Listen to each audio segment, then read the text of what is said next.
Let's go. So I'm going to say it from the offset. Poor execution from myself today. Let's go. Definitely been executing some poor trades this week, if I may say. I'll have to do some reflection and think about what's going on. Okay, so you can see that I went for a buy on 2 occasions today. One in the London session and one in the New York session. The New York session trade is getting on my nerves most. In fact, now that I look at the London session, it's getting on my nerves a bit more. I don't know what is going on with my execution. Of course, hindsight. I'm always going to be, well, it's much easier for me to be right. Forgive me, I'm just moving to a new location. But, wow, it is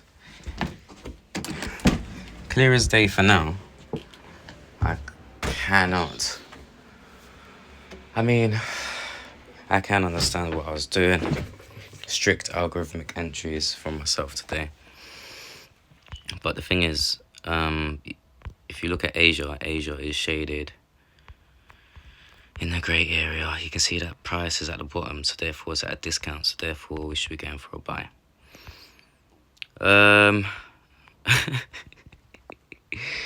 So the algorithmic entries showed for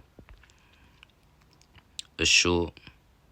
We go for a short, don't quite get it at all. It moves 8.5 pips before turning around and taking us out. And then the New York session entry, I've got my short. I actually can't even see my entry right now. Okay, so price went down a smudge into profit before turning around. So even from a perspective of, okay, I'm not risking anyone else's money, because of course I'm risking someone's money. That's why I'm only doing one execution per session, and also it allows me to be flexible to continue with my other endeavors. Cool. So, but even then, what I could have done, obviously, again, this is hindsight. I'm waiting for price to flip the books. Of course, it's exaggerating and expressing what's the short. However, this is the annoying thing about trading from your phone. So, this is the first initial FEG on the execution time frame. Price has come back down to in New York. So for me, in my eyes, this is a simple play. Whenever price, alright, so nuggets.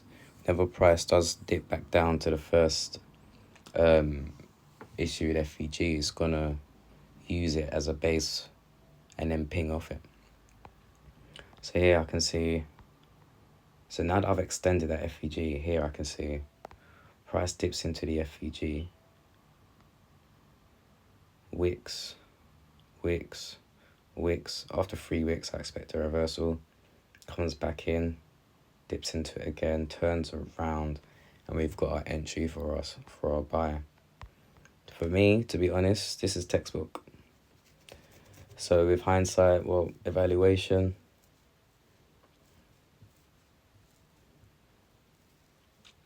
No, this was human error. This was technical analysis error. I was following my algorithmic entries, but at the end of the day, if I did extend my first FEG that was issued, I would have blatantly seen, okay, hang on a second, we're at a discount, as opposed to, because usually when price is moving during New York, I don't really like to concentrate on price being at a discount or premium. However, when price does return to the London issued first FEG issued FEG, that's when we go back to square one, because price has gone back to square one, if you like, back to zero. Whoopsie daisy. So, yeah, it's had annoying for myself. I mean, well done, big pat on the back to my traders my students who actually got in the buy. They actually did not get on my short. I went for the buy. So that's brilliant because it means I'm actually doing my job. And so you guys are cutting out my human error. That's one thing that I don't like when it comes to managing money. It's just, yeah, my human error. Because when you speak to people about managing money and stuff, they don't quite understand or factor in, there we go, they don't quite factor in human error, but it is a real thing. I'm not sure what's going on. I can't tell you why. I mean, I'm looking at the chart. I cannot tell you why I executed like this. I did take a phone call I didn't want to take prior to the session. Yeah. I mean, I'll have to reflect on that. Again, my technical analysis was poor. So, yeah. So I'm currently in drawdown. And this is where I would say is where I lay back as I am now, and I'm just comfortable. Why? Because I've been there before. I do this. You get confidence from not just having done it before, but having a playbook / strategy that actually works. Do you know what I mean? My confidence comes from obviously trading and experience, and then coupled with the back testing. So, I mean, again, 8 years, I placed my first trade. So, of course, years, but what I'm trying to emphasize to you guys is to never let the drawdown phase you. You're a trader, you're either in drawdown or you're in profit. Especially when you're managing prop firms and you're funded, you're in drawdown until you move it back into profit and then you withdraw your funds. You withdraw your profits. So don't feel any type of way. I mean, with the charts when you're managing money, and I'm not talking about managing investors' money, I'm talking about managing money, period. So a prop firm, your personal capital, what have you, you shouldn't be feeling happy or sad when you're trading. Like, I have read this or heard this somewhere. If you feel happy or sad when you're trading, you're gambling. That's definitely, I mean, I wouldn't say it's definitely true, but I definitely understand where that person's coming from. And I'll co-sign it 80% because there will be a minority who are feeling a certain type of way because you're seasoned and you know what you're doing. But the majority don't. You're excited because you've had a year or two of endorphins. Do you know what I mean? Only after a while of so much humbling do you actually overstand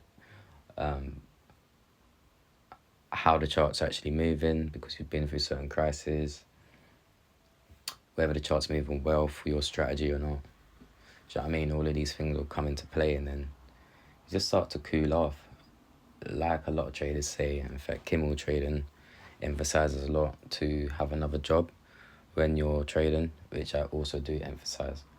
I don't have another job per se, but cool. Let me start again. So, having another job? No, I don't work. I'm not an employee for another company, but I created my own company and then started working.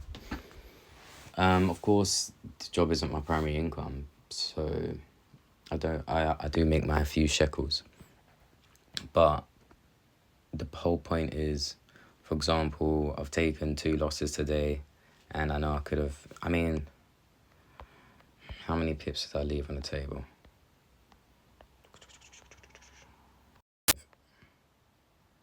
Yeah, so it's a decent 1 to 3 dynamic stop.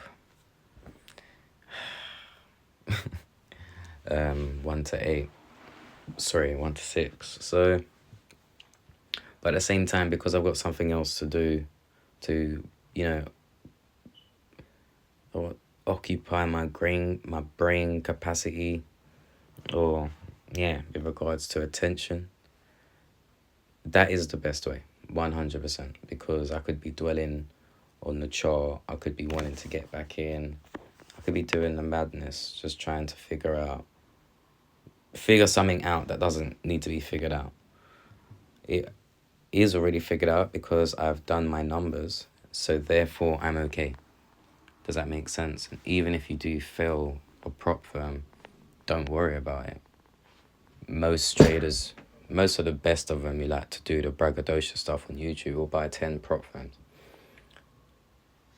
So if you're going to fail one, don't worry about it. That's 1 out of 10 by the braggadocious standard on YouTube. So yeah, go through them.